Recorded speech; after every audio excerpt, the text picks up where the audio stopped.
a future with purpose. I've been looking into solar power, for example, and what's interesting is that once you actually take the plunge and go and do something, then you wonder why you didn't do it in the first place. And that is, in a way, what this show tonight is all about. It's really about, where are you? Are you at the cutting edge? Are you ready for anything? Are you living every day to the maximum? This is not some kind of self-help, positive thinking nonsense. This is reality. Once you know a certain amount, then you can look at the overall bigger picture.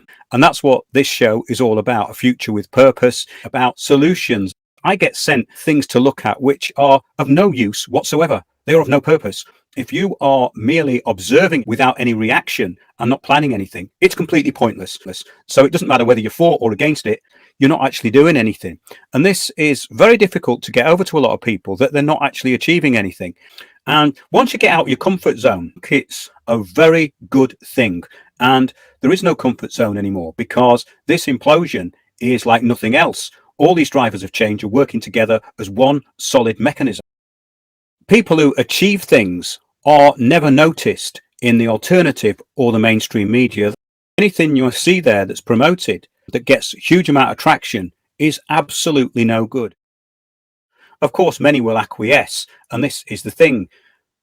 And that is the difference between being on the edge and ready for anything, and being stuck in front of your computer and hiding from everything, thinking, okay, these conspiracy theories are really frightening, and not getting involved in anything about locking you down in every way possible and stopping all positive action. They've been doing the same thing over and over again. When you do the same thing over and over again, they just repackage it, but they're all saying the same thing. The internet is of no use unless it's given you really good information. It's pointless. I mean, I don't know about you, but I'm past the stage of entertainment. It's horrendous to me to see the amount of arrested development and the way things have actually got worse. Things have got worse, haven't they? I mean, I look at how dependent and incapable of even basic independence a lot of people are now. And it's pretty scary, because a lot of this has come about actually and it's got worse, I would say. It's not come about in that time. It's got worse since the COVID era. It's got much worse because it's made lazy-brained people even more lazy, which was, of course, one of the drivers. Mud flood and signs of it when I go to cities. Yeah, all this is kind of interesting, but a distraction, you see, because the thing is, history has been manufactured. And this dependence culture that we've all been brought into is a comfort zone which was created for that very purpose. It's a false sense of security. And that's a terrible thing, because once that rug is pulled, then people start to break down. And that is what's going to happen.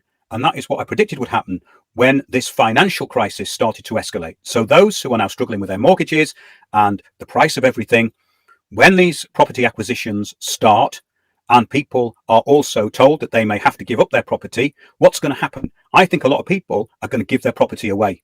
I really do. I'd be very surprised if that didn't happen. I found most of this stuff is just merely a distraction. There's so many distractions, and to waffle on the internet for hours on end, it's very popular because people don't want to face simple reality. It's all there. Everything you need to know is there at the click of a mouse.